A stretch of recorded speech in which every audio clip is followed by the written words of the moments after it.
It's the penultimate MasterChef, The Professionals. After weeks of grueling competition,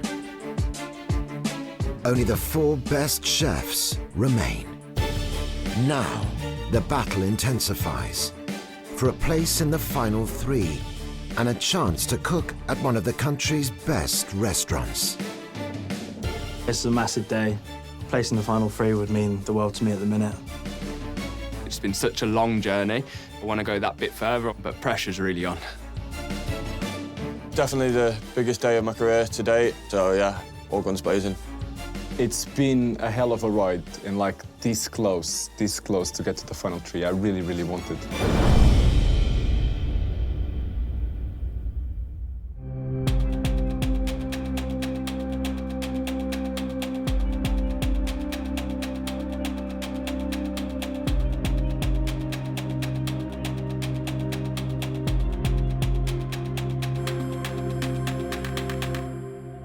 Chefs, we have a great challenge for you. We want you to take a classic dish and make it your own, stamp your personality all over it. We want creativity, originality, something different. Wow us. You're not just cooking for a place in the final 3. We have got an incredible challenge coming up next, and believe me, you do not want to miss out. 2 hours. Let's go.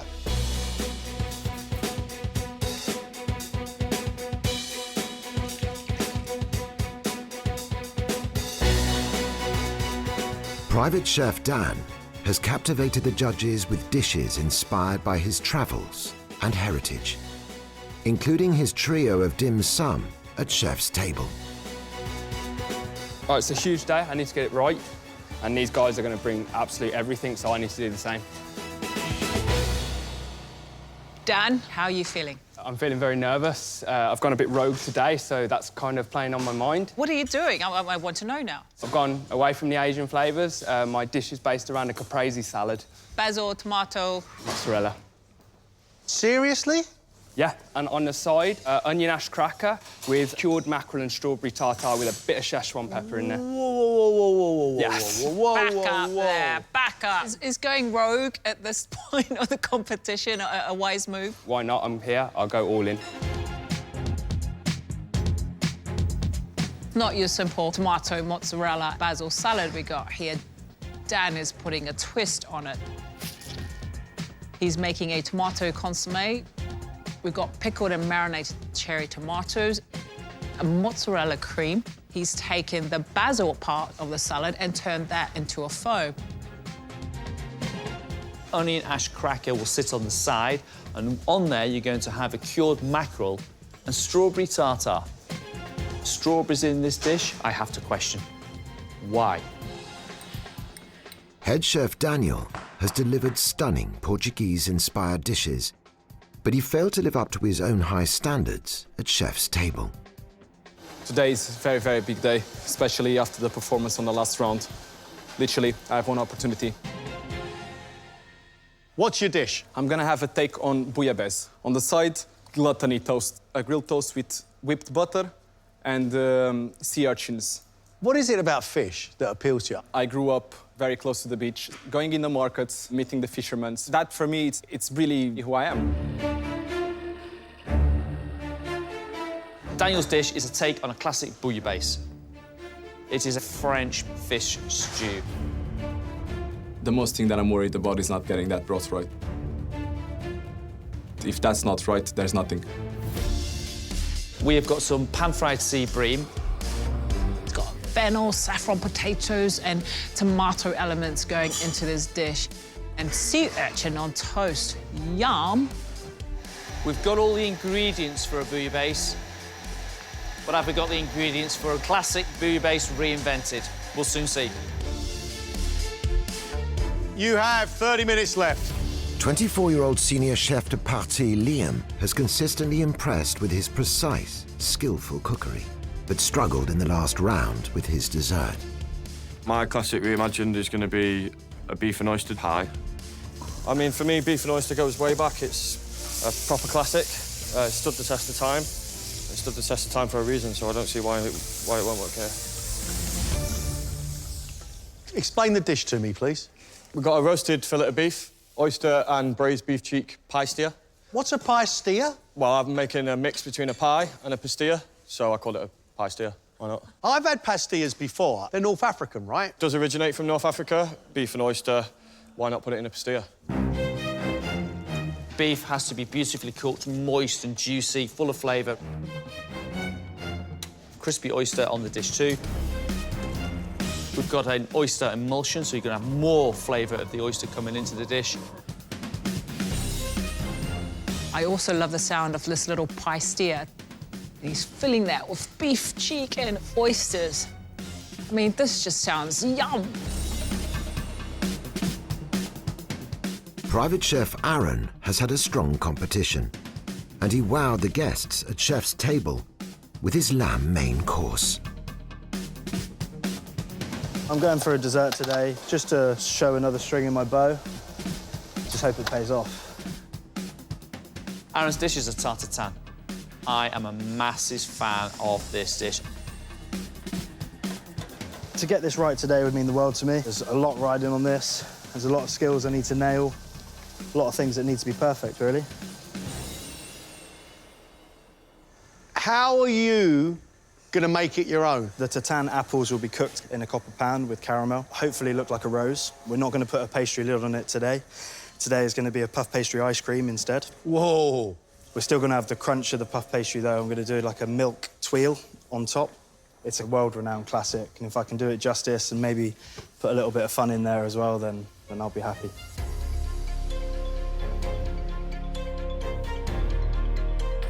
He's taking the apple and then rolling it up to make a beautiful big rose, which he's then going to roast off in caramel. I really like the sound of this. Puff pastry element is cooked puff pastry, which is infused into the milk of his vanilla ice cream. Now, there is something different. Very interesting. Not had that take before. Looking forward to it. Chefs, 5 minutes, please. Big 5 minutes. Got all the elements, obviously, there's lots of little parts. It will take me a while to plate. Don't want to miss anything out, not today. I just hope the judges enjoy my dish. I know it's something they know very well, so they're going to be expecting a lot. You have 1 minute left to secure your place in the final 3. 1 minute.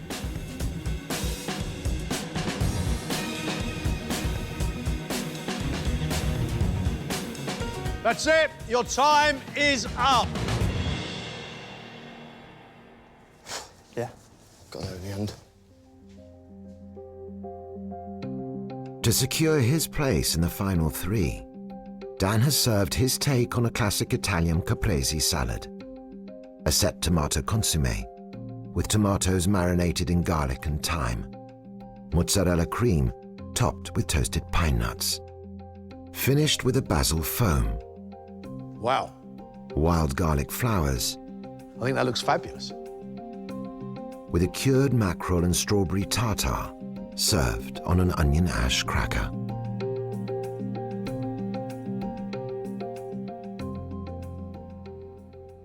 The tomato flavour is in a really good consommé. Wonderful. Your mozzarella creaminess is light like a mousse. Absolutely delightful. Strawberries and mackerel, really? Yes, I think so. There's a little bit of sweetness, and then you're into oily fish. I think this is sterling work. You've completely twisted it on its head, but I'm really enjoying it. It's delightful, it's light and refreshing. The basil foam is full of flavour and just finishes the dish off beautifully well. I think this is a beautiful piece of work from you. It's brilliant. Thank you, Chef. I knew the risk I was taking, going completely different to what I've been doing the rest of the competition. I did everything I could today. Daniel's take on a classic French bouillabaisse is sea bream with carabiniero prawn, saffron potatoes, confit grilled fennel, bull's heart tomatoes compressed in aged balsamic, piquillo pepper emulsion, finished with a bouillabaisse sauce. And on the side, gluttony toast, toasted sourdough, topped with coriander butter and sea urchins.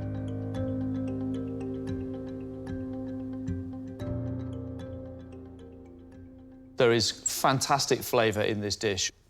The bouillabaisse sauce itself, delicious. The sea bream is beautifully cooked. But I find that the potatoes are identical to what I'd get in a classic bouillabaisse. The fennel, identical to what I get in a bouillabaisse. The presentation, exactly the same as what I'd get in a bouillabaisse. So I have the flavours, but I'm not seeing your take, a reinvention of this dish. Fish cookery, again from you, is perfect, but I have to say, it's a bouillabaisse. Your gluttony toast is my favourite thing. The sea urchin is what really made a difference. But I would have liked more of your personality through this bouillabaisse. Thank you, chef. I think probably the creativity wasn't enough. I tried to be faithful to what it was, and I think that was a mistake there. Liam's reinvention of a British beef and oyster pie is roast fillet of beef with a braised beef cheek and oyster pastilla, oyster emulsion and tempura oyster, finished with a red wine and oyster sauce. On the side, an oyster shell filled with beef tartare, crispy fried beef, pickled kohlrabi and oyster leaf.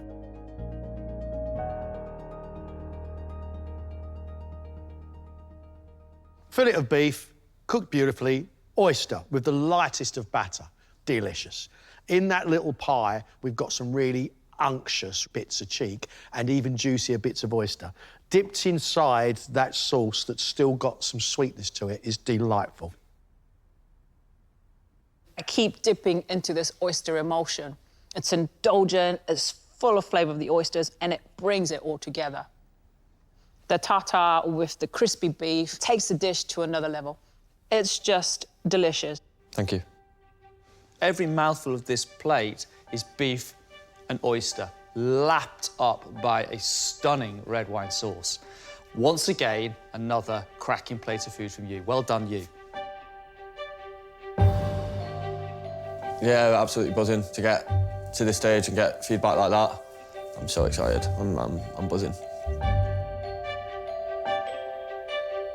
Finally, it's Aaron's tarte tatin, an apple rose cooked in yuzu caramel with fresh apple petals macerated in Calvados, and a puff pastry-infused ice cream with a milk caramel tuile.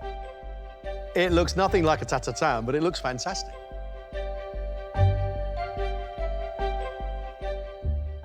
I've got apple that's not too sweet, like slightly stewed, with a sweeter kind of apple salad inside. Lovely ice cream, has the flavour of puff pastry.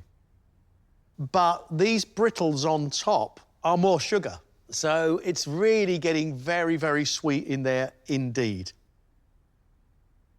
You do have the flavours here that I would associate with tartare. I can taste the hint of Calvados through the apples. When I'm eating that tuile, it's got the chewiness that I would get from that caramel. I think it's very clever. The idea is good, it's interesting. Unfortunately, Aaron, for me, it's too sweet. The judges' comments were completely fair. And hopefully I'll be here to make it better next time, definitely.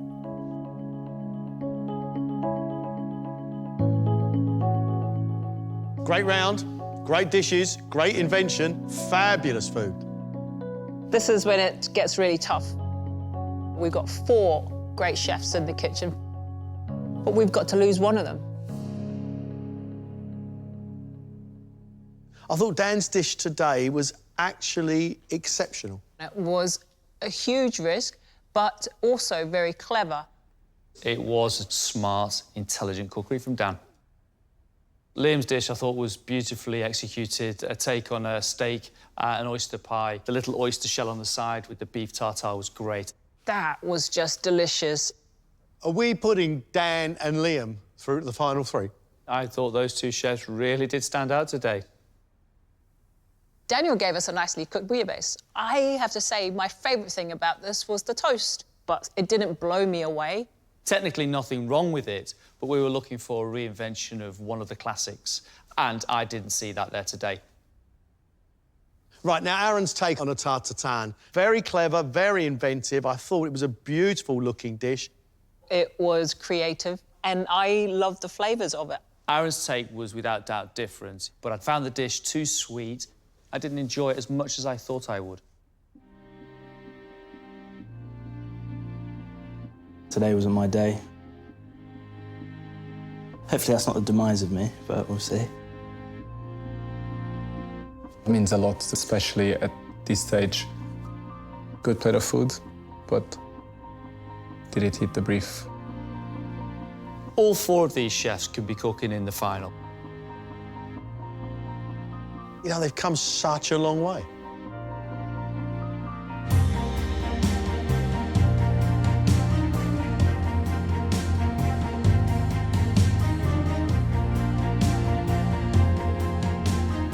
It is so hard at this point of the competition, when we've gotten to know you so well, to lose another chef. But it is a competition, and we have made a decision. The chef leaving the competition is...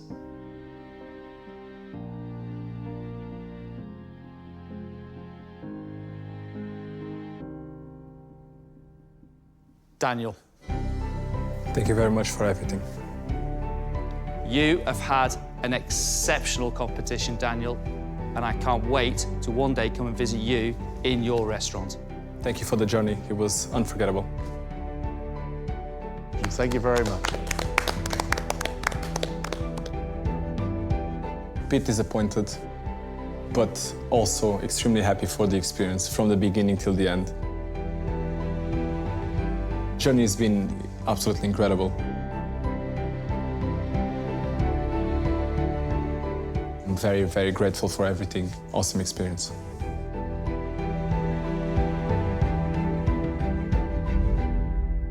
Congratulations, final three.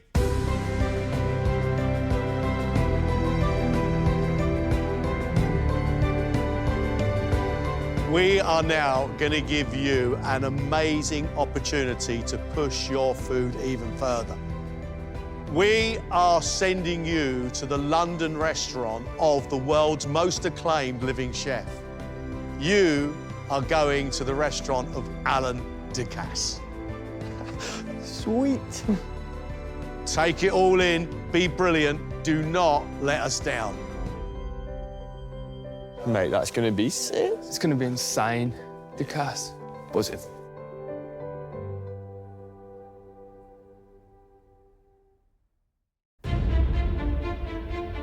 In the heart of London's exclusive neighbourhood of Mayfair can be found one of the country's greatest restaurants, the three-Michelin-starred Alain Ducasse at the Dorchester.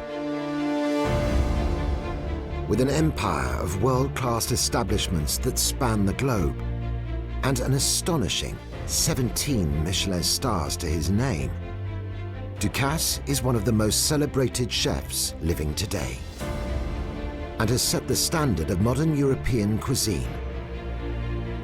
I think this is such a fabulous opportunity to be learning in one of the best kitchens in the UK. What an experience. Ducasse's revered London restaurant has held 3 Michelin stars for the last 11 years and is spearheaded by executive chef Jean-Philippe Blondet. First time I met Alain Ducasse, I was just terrified. He was really my kind of mentor. Working in the three-Michelin-starred restaurant, there is a big pressure because it's something huge. The cuisine that I'm doing is a lot of emotion. My philosophy is to share my heart with my guests.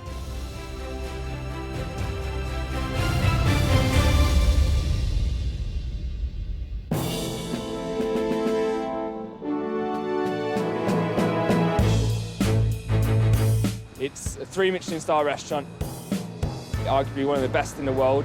You don't get these opportunities very often. It's incredible. I can't wait.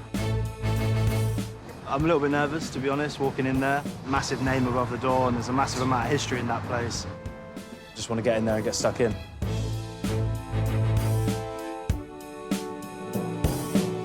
Good morning and welcome to the restaurant. Pressure's going to be high, but yeah, we're here. Let's do it. It's a big, big day, so if you're ready, you come with me and we go in the kitchen. To help the finalists understand his food, Jean-Philippe is giving them a masterclass, where he will demonstrate 3 dishes. Here we are using everything. The goal is to don't have any waste to all the dishes we are doing. So basically, from the skin to the roots to every single thing we use. Central to the Ducasse philosophy is to put vegetables at the heart of every dish, which Jean-Philippe demonstrates in the cook pot, a signature dish on the menu of every Ducasse restaurant around the world. What is very interesting here is the way how to cook the vegetable. So all the sides being adjusted to make sure that everything will be perfectly cooked at the same time. We are going to use everything. Here you see we keep the roots, we keep the leaves. And now this is a technique which is very important for you. We are going to seal the cook pot to make sure that all the flavors stay inside. A strip of puff pastry seals the pot to create steam inside. It is going to cook for usually 40 minutes. The technique to cook all the vegetables the same way, I think, is brilliant. If one's the wrong shape or size, it's overcooked, it essentially ruins the rest of the dish. And now we are just going to put a few flowers of the garden. That's it.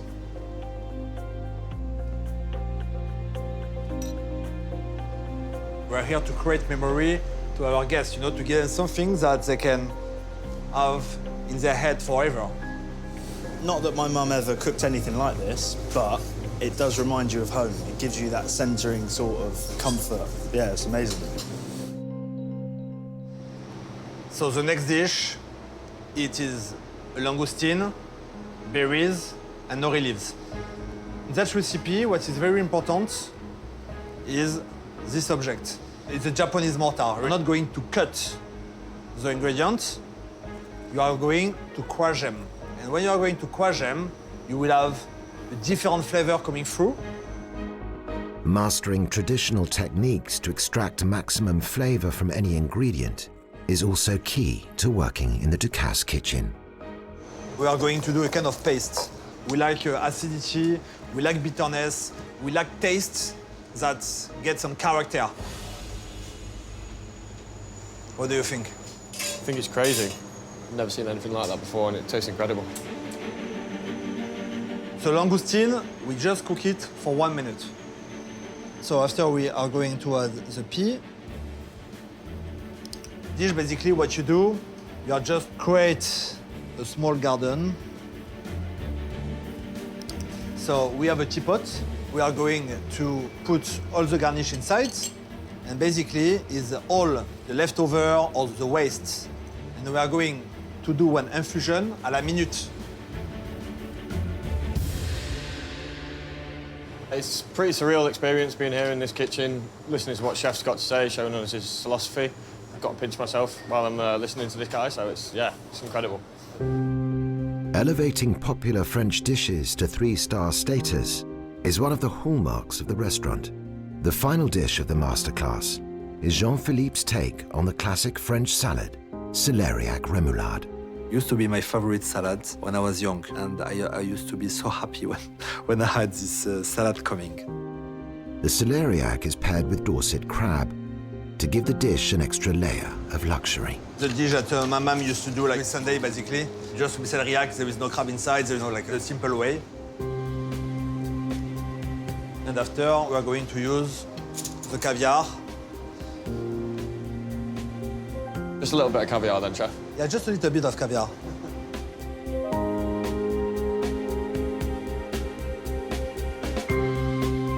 So here you have the dish. I really like the plating, the natural shape of the celeriac, and it just falls into place just as it's meant to be. Really like it. Yeah, the natural things is something which is very, very important for me and Mr. Ducasse. Hope you get a lot of inspiration. So I believe now that it's your turn, guys. We have beautiful larders ready for you. You can pick up whatever you will feel like. Two things. It will be based on vegetable and zero waste. So I wish you really good luck. Cannot wait. I don't like these invention style tests. It's been my weak point throughout the competition. I honestly thought I was past it. And now to be told I'm doing it again, I'm really not sure about this. I don't know. You'll be all right, Dan. We're in it together, mate.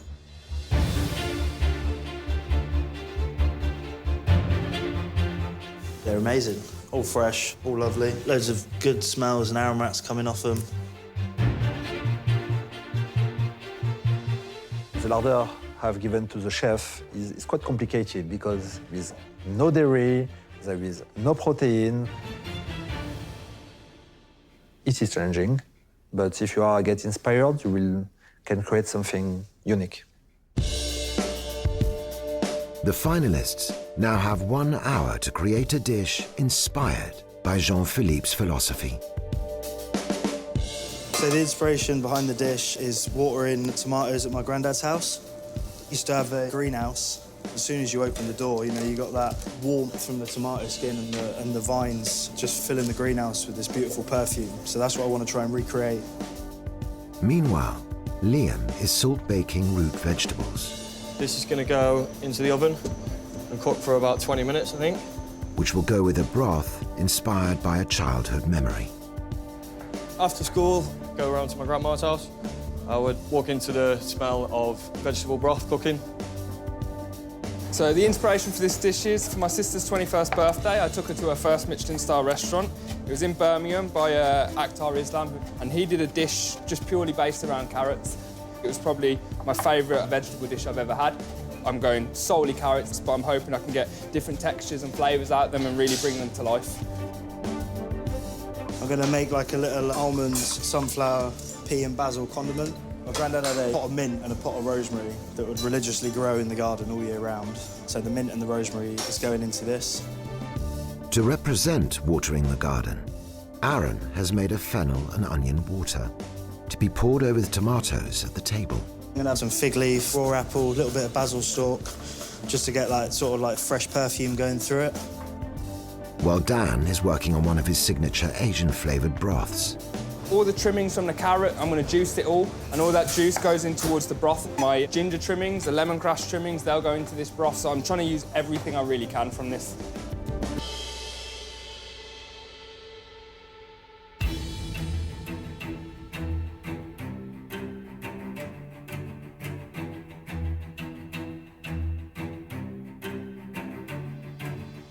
I want them inspired by the technique that they see, but I really need to feel their personality inside their plate. First to serve is Liam. His salt-baked vegetables are cooked, but he has to put the finishing touches to his vegetable broth, inspired by his nan.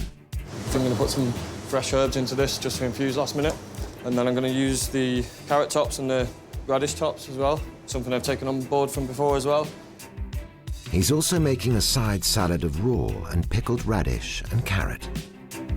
The raw veg is going to bring freshness, the pickled veg is going to bring acidity, and it's also going to bring texture. Yeah. Trying to demonstrate a few different ways of using vegetables.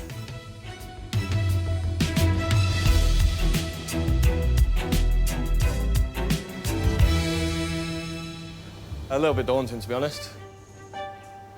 This is the first time I've served a three-Michelin-star chef his lunch in his own restaurant.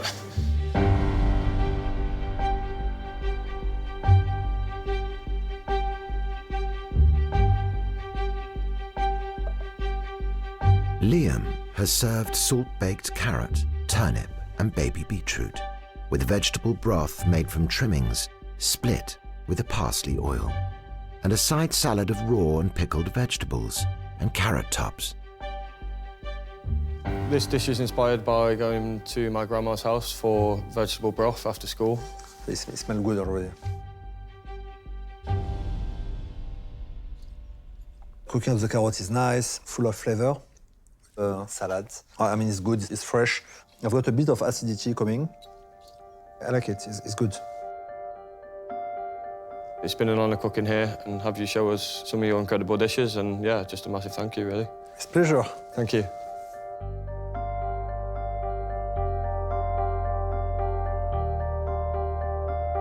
To just cook for Jean-Philippe was super incredible. It was a tough one, it was pretty intense, but it was something else and something I won't forget.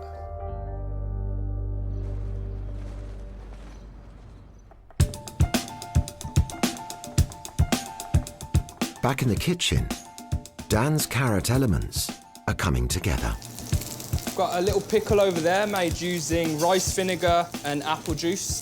Got some raw carrots in ice water just to crisp them up. I'm just cooking off some carrots here.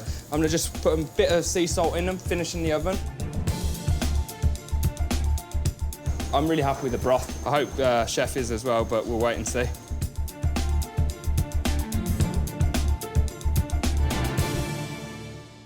Obviously, first attempt, it's a new dish. It was invented today, so I'm hoping it goes well. It looks pretty. So, how are you? I'm very nervous right now, Chef.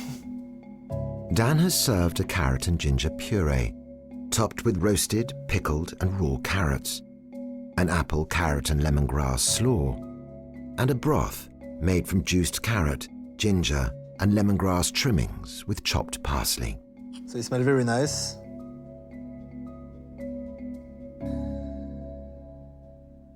The broth is very good. It's very well balanced. It's fresh. You can feel all the trimming. Lemongrass bring a lot of flavor as well. The carrot, the acidity of the apple is coming through. I really like it.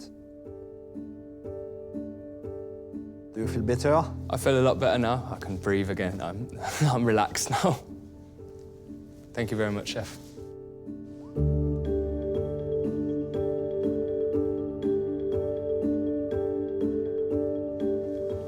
To get that feedback off like 3-star chef, like it's really good. I'm really happy.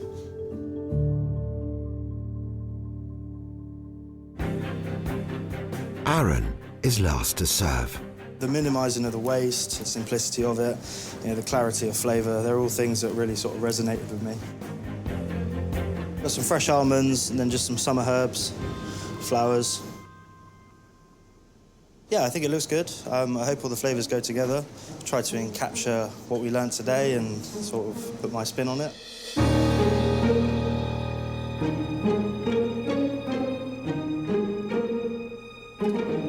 Beautiful.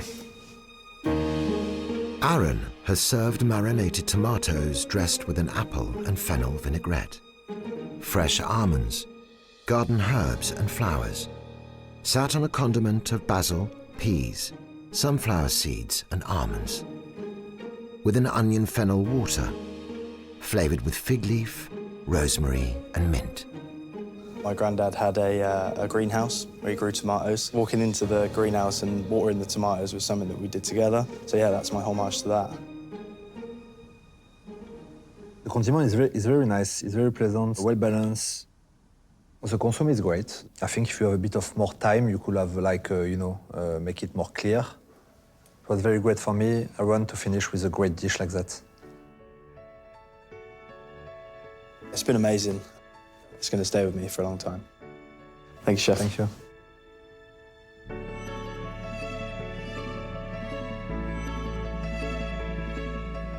Opportunity like that to cook for a chef like that is, great. It's amazing. Yeah, I hope I made a good impression. Good start, I think. We've got tomorrow to mess it up.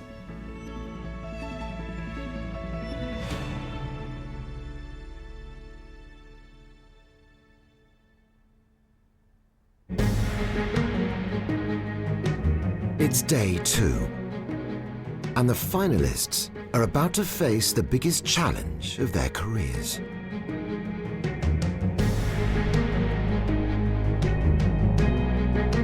Cooking with Jean-Philippe and his elite brigade in service. Each of them will be in charge of one course, cooking for a select group of specially invited guests. It's going to be a big day. Service is normally one of my strong points, so I'm looking forward to taking it with both hands and cracking on. Liam will be responsible for the starter, turbot with beetroot and coffee.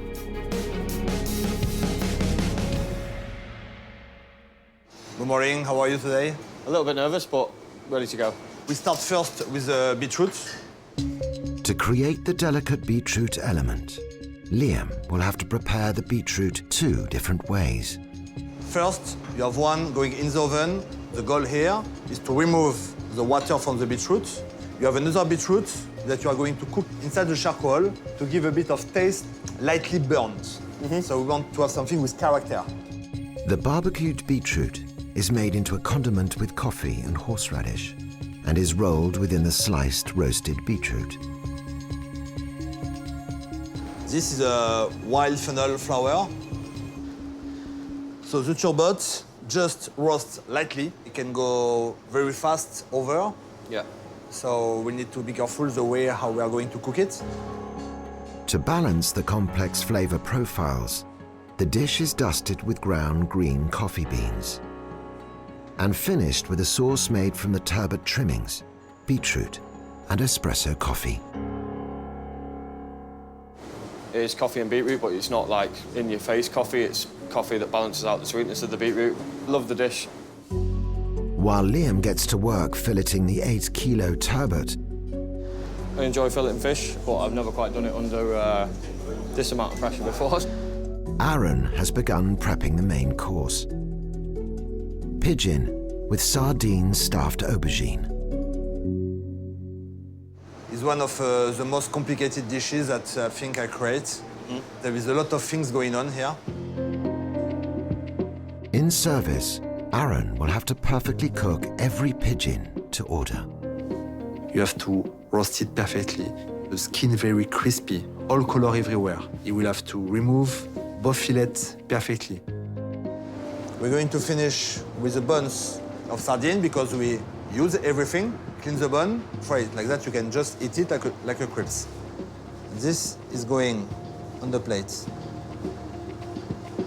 But now, the most important things will be the sauce. The unique sauce is made by mixing a classic French pigeon jus with the heart and liver of the sardine. But be careful because that sauce, if you are going to boil it, split. Yeah. Of course, my expectation is very high, Yeah. but I believe that you will be the one can handle it. Yeah, I appreciate that, Chef. I really do. So let's crack on now. Yeah. There's a massive amount of work that's gone into this, you know, it's monumental. It's a daunting task. I can definitely feel it on my shoulders. While Aaron delicately stuffs each pigeon crown with lardo and sage. What a better place to learn pastry than a 3-star. Dan has made a start preparing a classic Ducasse dessert, vachuran, made with a raspberry sorbet, a meringue stuffed with a paste made with Japanese shiso leaves, a herb from the mint family. And we are going to put the meringue like that on the top. Dan's biggest challenge will be mastering the natural plating technique. You press it and you turn. Which involves shaping the raspberry sorbet into a rose. Okay? You need to go kind of fast, because if you go too slow, it will not work. I will practice a lot. I will have it like that by the end, I promise. The sorbet also needs to be dusted with shiso powder Very delicately. and surrounded with crystallized shiso leaves. There is a lot going on when he's going to plate it with this frozen sorbet that can melt very fast. So you need to be precise and fast. Finally, a warm raspberry and olive oil sauce finishes the dish. How do you feel about it? Seems fairly simple, but it's not. It's so delicate. It's just, yeah, it looks like a beautiful dish. And hopefully, it will look like that. With so many delicate elements to master, This is a different kind of pressure. Dan makes a start on piping the meringue nests, which need to dehydrate for 3 hours. You've got to be so precise to get the shape. The piping, I'm getting better as I do more of them, but it's still not perfect, and I need it to be perfect.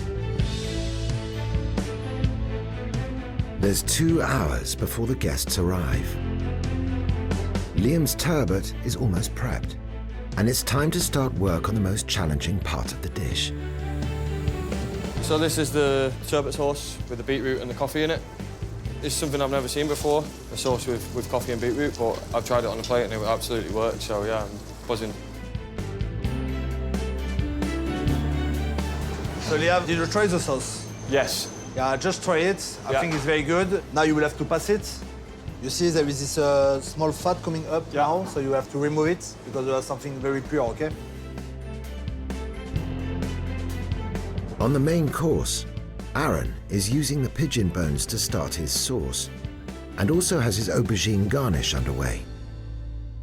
So they've been on the barbecue about 50 minutes, constantly turning them to make sure, you know, they don't burn, but they're nice and smoky. So now we lightly press them, and then they're going to get opened and filled with the stuffing.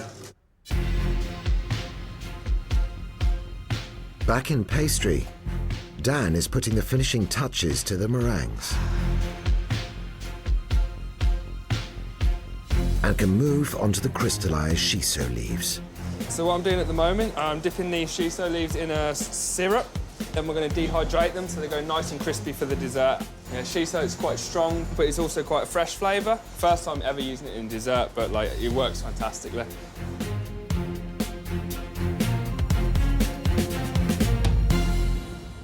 Still have an hour to get ready. Still quite a lot to achieve. Yeah. Now we need to be a bit more faster, organize everything. We really need to push before the big service, right? Yes, chef. Oui. Joining Monica and Greg for lunch are a selection of chefs and associates of the legendary Alain Ducasse. Alain Ducasse is an incredible man, an incredible chef. He's known worldwide. I did my first ever apprenticeship with him, so nearly 10 years ago now. The name Ducasse, I mean, is synonymous with the highest level of cooking. In terms of like the number of restaurants that he has opened, I don't think anyone else has ever done anything like that. I'm guessing there'll be a lot of pressure. I think I ate here about 2 or 3 years ago, and yeah, they've got a lot to live up to from what I remember.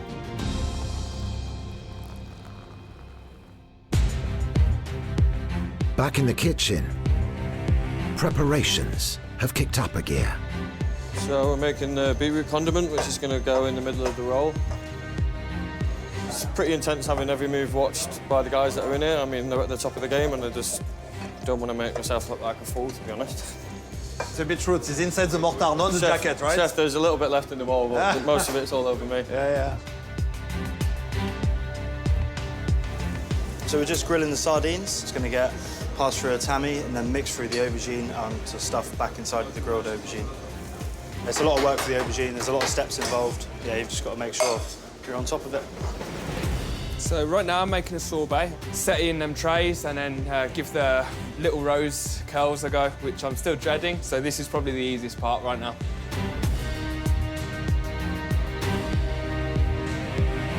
On the starter, Liam is ready to start building his beetroot rolls.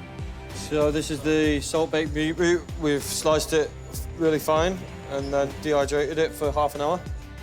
I'm not used to laying uneven bits of beetroot. It's kind of giving me the heebie-jeebies. It looked great, like absolutely what we're doing usually here, so very happy about that. Thank you. With just 40 minutes until service, Aaron still hasn't finished the condiment filling for the stuffed aubergine. Bit in the proverbial. I still need to stuff the aubergines to do the reduction of the pigeon. Still a lot to do. After 4 hours of intense preparation, the canapés are being served.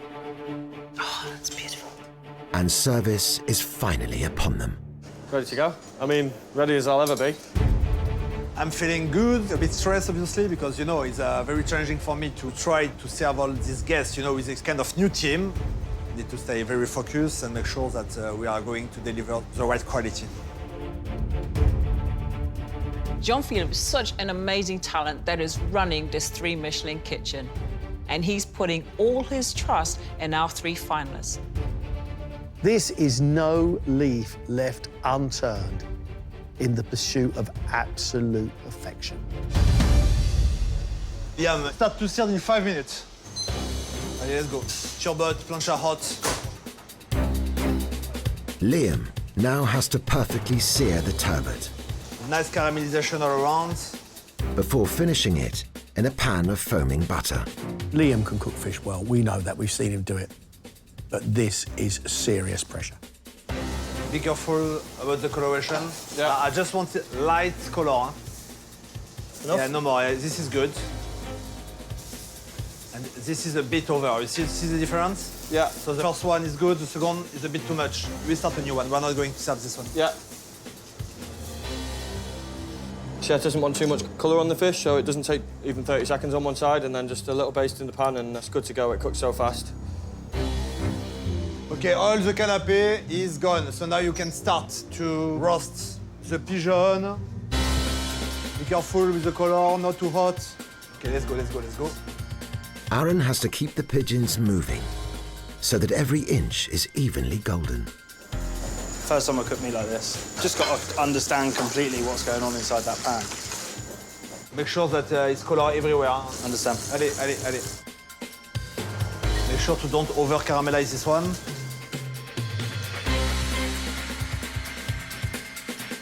Yeah, that's perfect. Allez, let's go. Yeah. 1 minute. Yeah. Allez, allez, allez. Allez, let's go. Now we need to be efficient and fast. I'd be very intrigued to see how the beetroot and coffee work together and if it balances out so it doesn't overpower the turbot. Put the fish here. Now, you forget something here. Do you know what you forget, yeah? Powder? Yeah, green coffee. Allez, everywhere on the garnish. Allez, more, more, more, more, more, more, more. Allez, the sauce, 2 jug. Service, please. Yes, sir. Go, go, go, go. Allez, we clean everything. Now we go back with 4 more.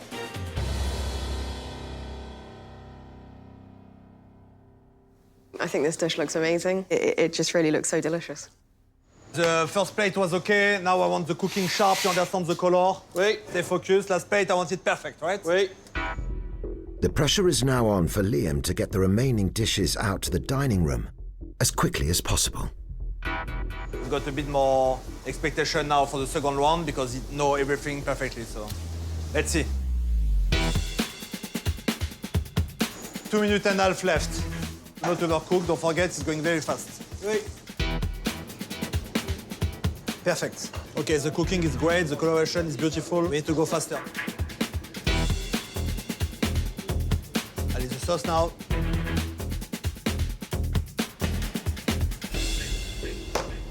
Is all good for you? Oui, chef. Are you sure? Yeah, chef. You missed something here. Forget some coffee powder. Allez, let's go, let's go, let's go, let's go, let's go.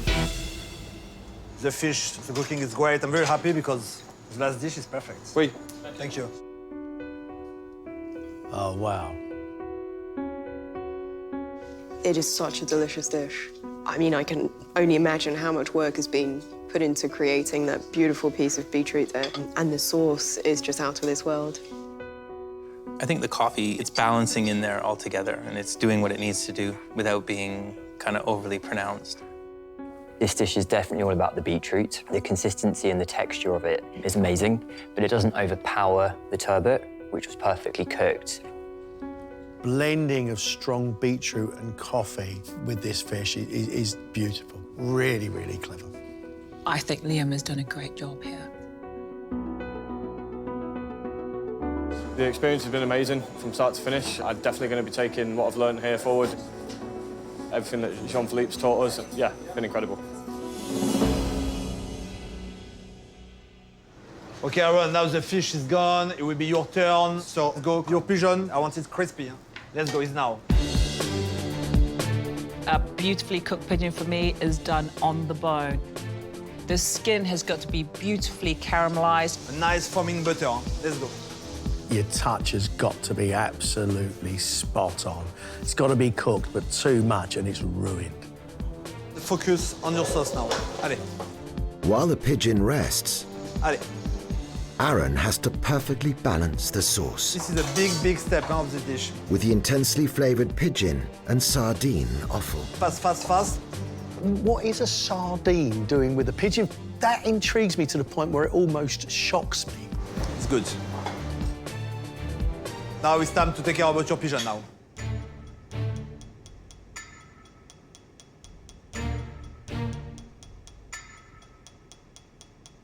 This one is a bit over, so we're not going to serve this one.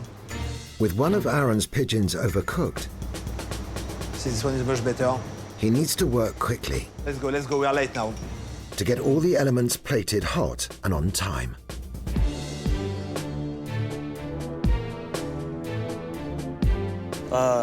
To do the lines. Yeah, you miss the line first. Don't need to think, you just go the way how you feel, be yourself on the plate. Allez, faster, faster, otherwise it will be cold. So, yeah, the powder first, right, this one? I'm going to show you one more. Yeah. You're going to put your pigeon here, the buns. Okay? Yeah. Allez, the sauce. Go! Allez! Okay, now we stop everything, we clean all the kitchen, and we start again, okay? Yeah. You breathe. Yeah, it's an amazing dish to cook. There's a lot of elements to get ready last minute. Definitely stressful. Yeah. Okay, let's go. Don't think, don't think. Dance with the spoon, you know? Okay, we need to go faster now. Allez, now I want 100% perfect. Hein? Allez, allez, allez, allez. Got there in the end. You can see the difference, huh? Yeah. Very happy about that plate. Thank you. Service.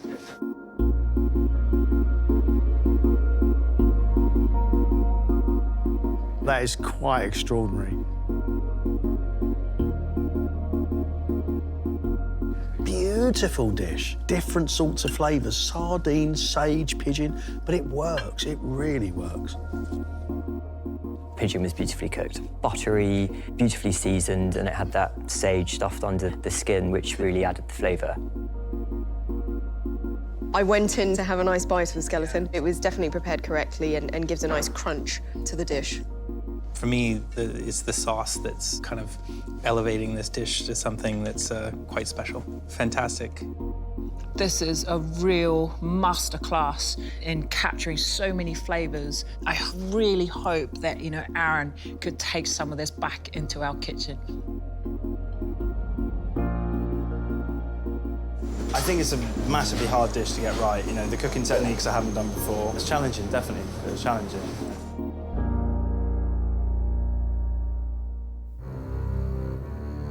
With the starter and mains away, So whenever you're ready, we go. Yes, chef.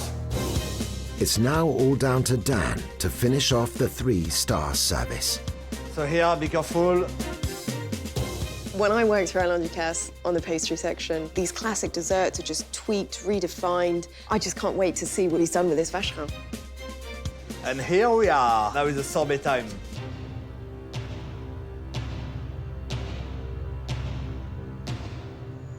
So this is good, but it's upside down.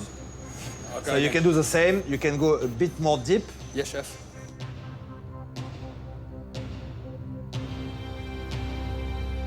It's okay, but not good enough. Yes, chef. But the guest is waiting. So. Yeah. Voilà, here you are. You see the difference? Yes, chef. Allez, one more.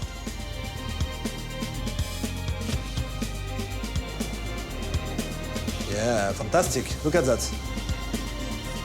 You need to go fast because it will start to melt. Yes, chef. The chips. Allez, go. That looks great, doesn't it? Knew I'd struggle with the rose. It's something I haven't done before. Hoping I get the next one right. Allez, perfect. Yes, chef. Allez, the same. It's better and better. Thank you, chef. Allez, let's go. Put everything on the path.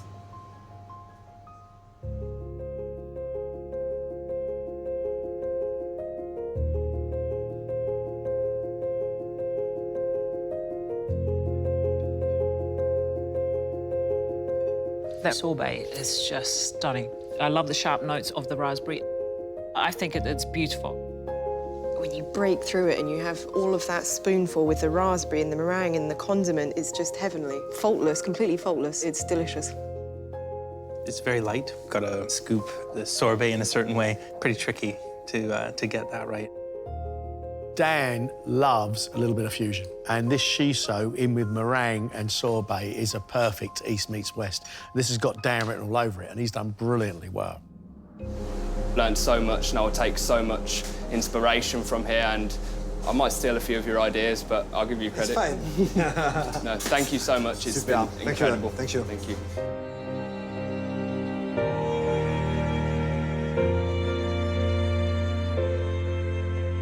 That was immense, and I think our 3 chefs did a fantastic job. It was daring, it was dangerous, it was different, it was brilliant, and so were our finalists. It was very intense, the service, but it was good. You are very passionate, determined, and thanks a lot for all what you did. So cheers, and I wish you good luck. Cheers, chef. Cheers, chef. Cheers. The past couple of days have been some of the best in my culinary career. It's been hard work, it's been stressful at times, but it's been incredible.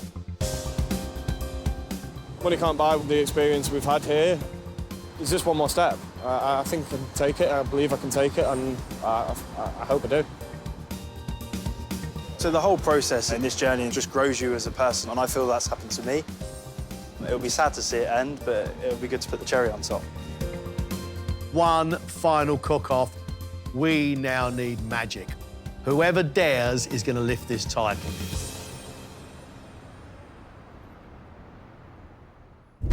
Next time, it's the final of MasterChef The Professionals. They are going to come in here, all 3 of them, all guns blazing. We are in for a showdown. Bit up against the clock at the moment. Sorry. That's what we do. For me, that is an absolute knockout of a dish. That's a modern masterclass in classical cookery, that. Absolutely fantastic. Our professional MasterChef champion is